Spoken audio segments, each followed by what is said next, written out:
Hello good morning everybody welcome back my YouTube channel आयो हजुरहरू सन्देश money सन्देश after long time पछि चाहिँ अलमोस्ट 5-6 मन्थ पछि मैले भ्लग बनाउँदैछु। सो बिचमा मेरो केही सानोतिनो समस्याहरू भयो त्यसको लागि क्षमा चाहन्छु। मैले भिडियो बनाउनु पाएन। सो अलि प्लस पोइन्ट त्यसमा बिजी पनि थियो, त्यही भएर मैले भ्लग बनाउनु पाएन। सो आज म भिडियो बनाउँदैछु, भ्लग बनाउँदैछु। सो हामीले उता जान लाग्यो कि नयाँ ठाउँ त होइन, पहिला पनि गएको हो, तर त्यसको भिडियो चाहिँ पुरानो भइसक्यो। सो हामीले जान लाग्यो, रेडी भइसक्यो, ग्र्याब बुक गरिसक्यो। बोले भाइ रेडी भइसक्यो, म रेडी भइसक्यो। सो हामी ग्र्याबमा भेटौँ गाइस। तल झरिसक्यो। सो यता ग्र्याब बुक गरिसक्यो, ग्र्याब अन्त मिनेट त केही देखाएको छैन, ग्र्याब आउँदैछु। सो ग्र्याबमा चढ्छु। सो गाइस हाम्रो होस्टेल चाहिँ यही हो, धोएर सुकाएर राखेको छ। सो गाइस रात गर्नु लाग्छ, तर त्यहाँको चाहिँ हामी चाहिँ नाइट भ्यू खिच्नु लाग्यो। नाइट भ्यू खरास इन्टरटेनमेन्ट छ, आफूलाई पनि अलिकति चिल पारेर दिन जाउँ कि कति रुममा गुम्सिएर बस्नु, त्यही भएर भोलि भाइ लिएको। यो जहिले गेम खेलेर बसेँ, रुममा बसेँ बाहिर निक्लिँदैन। सो ग्र्याब भयो, हामी चाहिँ ग्र्याबमा छिरिसक्यो, ग्र्याब बुक गरेर चाहिँ ग्र्याब आइसक्यो। सो अब हामी चाहिँ उता आफ्नो डेस्टिनेसनतिर लाग्दैछु। सो गाडीभित्र अलि आँधेरो भयो, त्यही भएर साथीले लाइट बलिरहेको छ।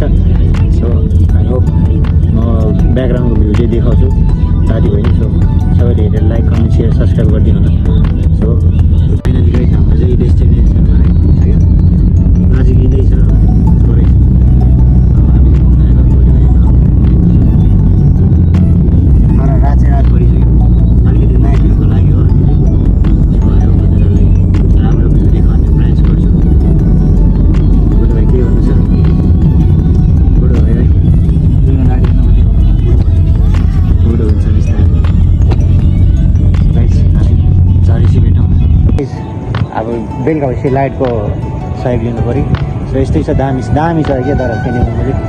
सो आयो हजुर पनि हेर्न चाहनुहुन्छ भने यहाँ आउनु होला, म लोकेसन छोडिदिन्छु। तपाईँले भाइ केही भन्नु छ? लाइट चाहिँ यसरी देखाउनु पऱ्यो। सो गाइस यस्तै छ ठाउँ। अब पर जानुपर्ने, पर जानु पाएन। अब यतैबाट भिडियो बनाउँछु।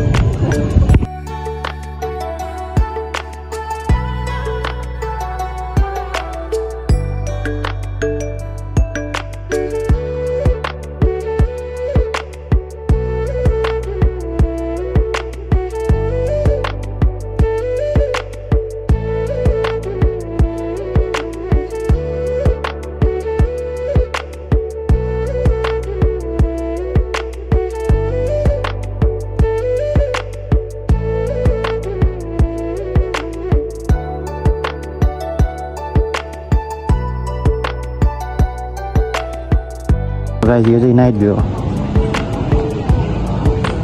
फोन चाहिँ नझरोस्। तर यो पुरै एरिया चाहिँ रेस्टुरेन्ट छ। सो बोटको लागि चाहिँ यही घरमा गएर कति यही सिपमा गएर सोध्नुपर्ने। तर नाइट भ्यू चाहिँ दामी छ कि। यता सिपहरू छ।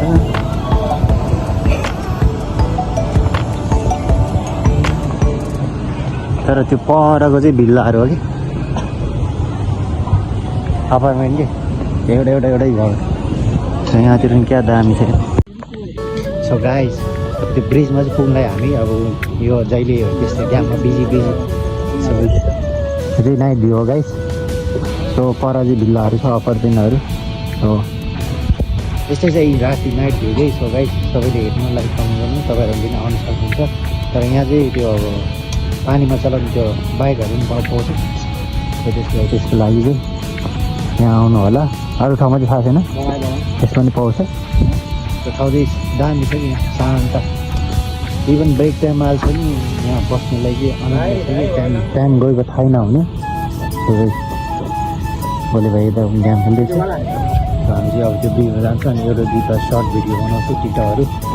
सो तर आफ्टर लङ टाइम पछि, धेरै समयपछि लगभग 6-7 महिना भएर मैले भिडियो नबनाएको युट्युबमा। टिकटकमा चाहिँ अलिअलि त्यो फोटोहरू पोस्ट गर्थ्यो, तर युट्युबमा चाहिँ एउटा नै हालेको थिएँ किनकि मेरो बिचमा सानो समस्याहरू भयो मेरो लाइफमा। त्यही भएर म कहीँ जानु पाइनँ। त्यो रुम बस्यो ड्युटी गयो रुममा गयो ड्युटी जाने रुममा पनि ड्युटी जाने रुममा भएको थियो रेगुलरै त्यही भयो कि के अरे मेरो कामै त्यही भयो कि म अलिकति स्ट्रेस पनि थियो त्यही भएर अलिकति स्ट्रेस मुभ अन गर्नको लागि अलिकति बाहिर हिँड्ने मात्रै हो त्यो अलिकति भ्लग आयो साथीकोले घर लिएर सो अब हामी चाहिँ ब्रिजमा पुग्ला तपाईँहरू दिन्छ भयो चाहिँ यो दामी भ्यू देख्नु थियो अब बेलुका भयो सो आयो हजुरहरू पनि हेरेर आउनु सक्नुहुन्छ त्यो सेनीबङको हजुर सो त्यस्तो दामी छ नि भ्यू चाहिँ पहिला यो बेलासम्म मैले काम गरेको छु लाइक 21 डेज अराउन्ड 21 डेज मैले काम गरेको सो फर्स्ट म फेरि ब्याक भएको सन्देश सोधेको भोलि चाहिँ गाडी आउँछ यहाँ चाहिँ अलिकति केयर हुनु पऱ्यो गाडी आउँछ यहाँ चाहिँ शीतल छ यस्तो शीतल छ आनन्द छ तर यहाँ चाहिँ यता नि फुल उता नि फुल चारैतिर फुलै फुल छ कि सो गाइज सो त्यही भएर हामी चाहिँ यहाँ आएको ब्रिजमा सो आयो हजुरहरूलाई राम्रो लाग्छ भने तपाईँहरू पनि आएर यहाँ टिकटक भिडियो बनाउन सक्नुहुन्छ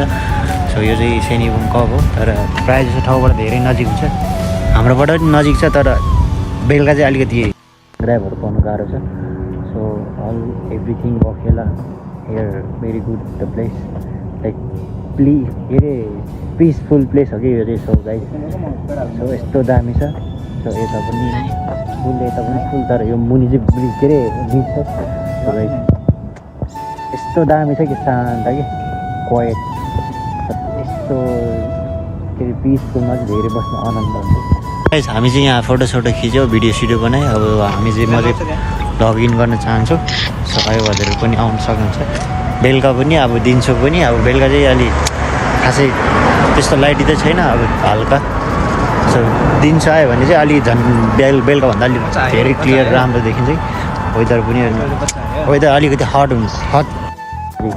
खासै राम्रो छैन राम्रो छ तर द भ्यू एकदम राम्रो भयो हजुरहरू हेरेर लाइक कमेन्ट सेयर सब्सक्राइब गरिदिनु होला गाइस सो सबैजनाले लाइक कमेन्ट सेयर सब्सक्राइब गरिदिनु होला so see you next blog so यस्तै भिडियोहरू हेर्नको लागि चाहिँ मेरो च्यानल सब्सक्राइब गरिदिनु होला म लिङ्क यो ठाउँको लोकेसन लिङ्कमा राखिदिन्छु तपाईँहरू आएर पनि भिजिट गर्न सक्नुहुन्छ यता पछाडि चाहिँ जानु यता यता साइडसम्म जानु मिल्छ उता चाहिँ किन जानु मिल्दैन भने किनकि हाम्रो उता जान अथोरिटी छैन किनकि उताको चाहिँ कस्तो भने अलिक कम्पाउन्ड एरिया भयो कि र त्यताको मान्छे मात्रै जानु मिल्ने अनि यताको मात्र यता जानु सक्छ हामी चाहिँ यही एरिया घुम्नु पाउने हो कि सो है सबैजनाले हेरेर लाइक कमेन्ट सेयर सब्सक्राइब गरिदिनु होला see you soon next blog